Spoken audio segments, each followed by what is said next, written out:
Opium, a small country named after its only export, acts as a border between the United States to the north and Aztlan, once known as Mexico, to the south. Also known as Dreamland, opium has made its way to the top of the world's economic and political food chain faster than any country in history.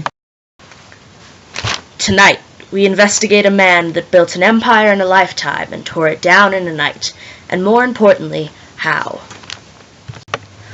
For years, we have been denied access to this mysterious land, left to guess what nightmarish creatures may roam the poppy fields. But now, for the first time in history, we have a first-hand account of exactly what it was like to live in Dreamland. This is Matt.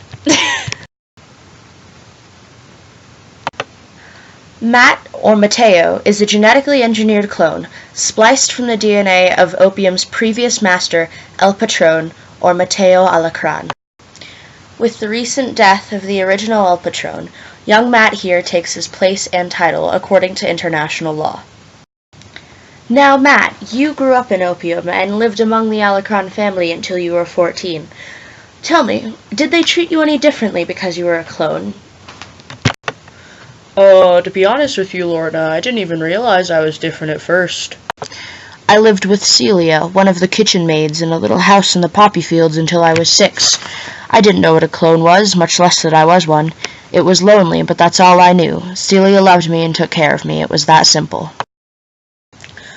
One day, when I was trying to play with some children that had found me, I jumped through a window and injured myself. They rushed to get me to the big house so I could be patched up, until they found a tattoo on my foot that said, "Property of the Alacran estate." It gave me away as a clone, and they immediately dumped me onto the lawn, refusing to help me. That's how I found out what I was. For the next 6 months, I was kept like an animal, in a cement room, unable to leave. I didn't understand why I was being punished. I couldn't help what I was. But I guess that's when I learned that it was wrong. The rest of my childhood, I was well educated and given everything I wanted by El Patron. He declared I'd be treated with respect. And while everyone tolerated me, no one genuinely liked me except for Maria, Tom Lynn, my bodyguard, and Celia, who I counted as my mother. Honestly, I got used to it. Ah, yes, Maria, your lifelong friend and potential lover. She grew up with you in opium, did she not? You're embarrassing me, Lorna. But yes, she was the only decent one to me. She insisted I had a soul even when I didn't. Of course, we'll move on. But Matt, tell me about El Patron. Is he truly as evil as everyone says?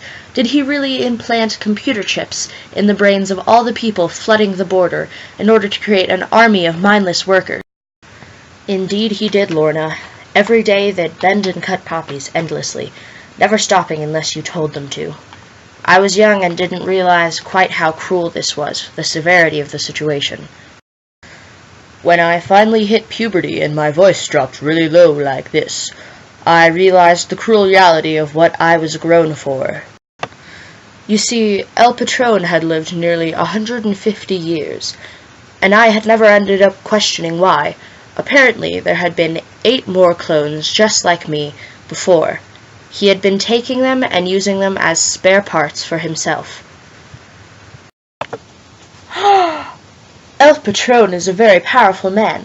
How is he now dead and you managed to be here alive?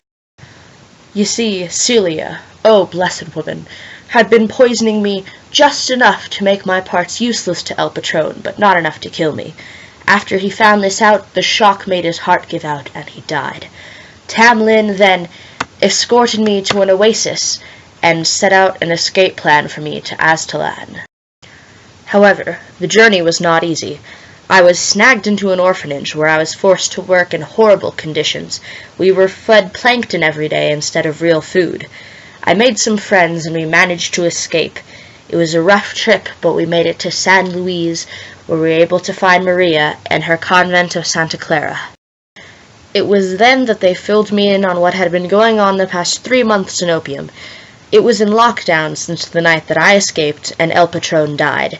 Confused, Maria's mother, Esperanza, sent me back in a hovercraft to figure out what was going on. What I found was shocking. One friendly bodyguard, my old music teacher, Celia, and a few maids but none of the Alacrons. Turns out, El Patron, the old bastard, was so greedy, he made everyone drink poisoned wine at his wake without knowing it. Within minutes, everyone was dead. He had hoped to bring them all with him into the afterlife, therefore ending the reign of the Alacron Empire with the man who created it. I now believe that it is my job as the new master of opium to create an honest country that doesn't sell drugs. It was so wonderful to have you on the show, Matt. Thank you so much. Anytime, Lorna. Anytime. That was this week's episode of Current News. Tune in next week to find out what we have to do with all the opium now that we can't sell it.